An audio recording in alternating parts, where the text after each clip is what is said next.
Alrighty guys, and welcome back in. Today we're going to be spawning in on Fractured Cowshed. Now straight away I'm going to let you know that I'm in a 3-man pre-made. I'm on a very survivor-sided map, and we're going to be versing a Huntress, which is a killer based on field of view and what they can physically see. Therefore it's going to put them at a disadvantage. I'm going to do something called animation cancelling on the chest, and I'm going to be able to grab the item out almost straight away. That's when I press the shift, the W and the left key in that order in a very quick amount of time. Right, that's going to allow me to grab an item out without doing the cancel animation. Going to come over here and I'm going to work on this solo person generator. It looks like somebody else has beaten me to it, and I'm going to let Claudette continue to work on that while paying attention to the left. We can hear that's one fully charged hatchet. Then I heard it again. That's two fully charged hatchets. That tells me that this killer is trying to go for hatchet projectiles on somebody. One person's in chase right now. Therefore, that person working on the generator is a solo queue gamer. So one of the other two players is currently with the killer. Hopefully not both. Therefore, one gen's being done. I'm breaking a totem. I'm going to apply pressure to another gen.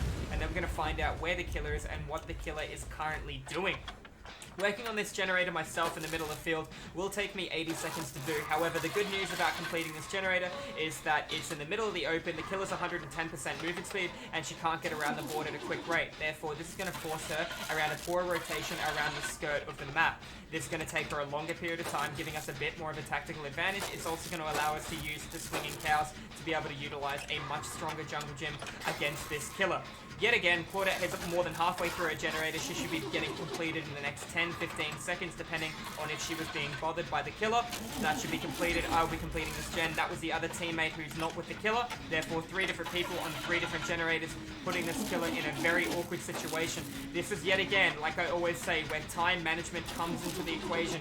If you are overcommitting to your chase as killer like this Huntress is, you're going to lose a lot of generators, and this is not how you win a trial of Dead by Daylight. There are a lot of jungle gyms on the map. Survivors have 10,000 chances against a killer, therefore you have to individually manage where you are. For example, she ran to the shack where the shack generator was completed with no pallets utilized around it, while Claudette was working on a gen down there, while I'm working on a generator here.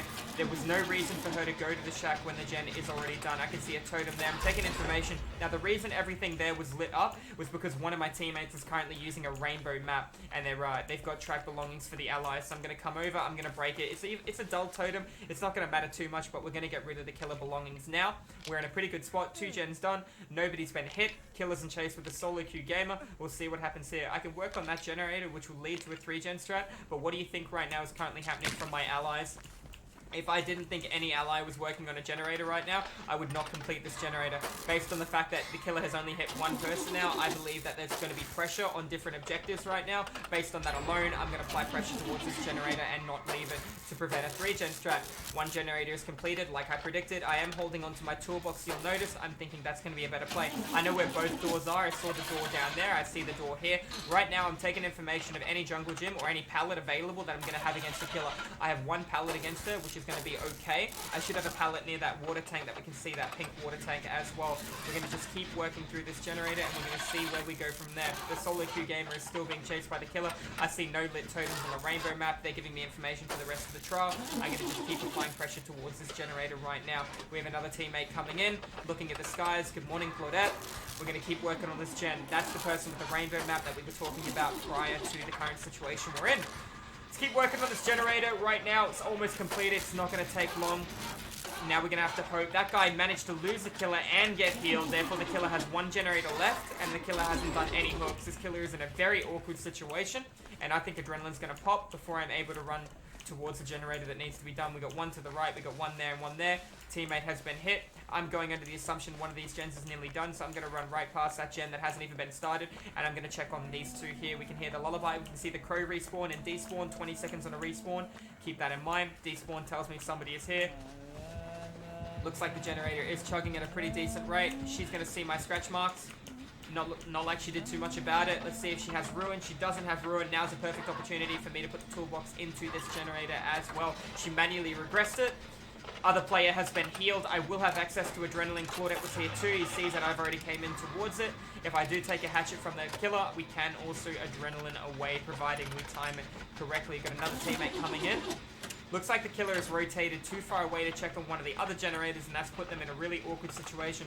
Like I said before, guys, this is why you have to be very careful, because if a survivor is waiting on a 99 gen like this, and you take a hit on them, or they sidestep, right now I can just take a hatchet from the killer. She has exhaustion add-ons, we're going to go through, we're going to sidestep, and we also have another loop here. Now I know what she's running, that's good, we can use that later on. Good effort on the throw. I have a door over here, she has to get more hatchets as well. Now that makes sense why she was committing to her chases. If she lands an exhaustion add-on, she most likely wants to catch the target and not let them get dead hard back. Now we know. We also know she doesn't have iridescent head. Alright, let's see what's going on over here. Claudette's already powering the door. It's not going to take her a long period of time to do that. I'm going to come over here. I'm going to see if I can power one of the other doors as well. In fact, it was over there, wasn't it, past the shack? Remembering now, she's going for those cross maps. I'm going to let her see me here and see what she decides to do. There you go. Just a little bait. I had no intention of dropping it. Just enough for me to be able to get away and have my teammate finish opening the door. That's going to be an educational, informative red rank game against a killer. Now, there was a lot of gens getting done at a quick rate then.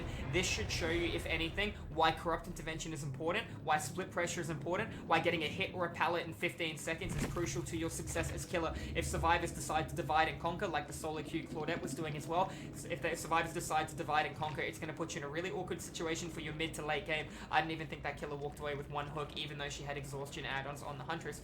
GG's, guys. Well played. If you're watching over at YouTube, make sure you hit that subscribe button for more educational, informative DVD killer and survivor content much like this. You're going to notice I didn't pip because I didn't loop the killer and all I did was gens. If I looped and did gens, I would be walking away with the pip or even one hook save. GG's, guys, and I'll see you in the fog in the next trial. Have a good one.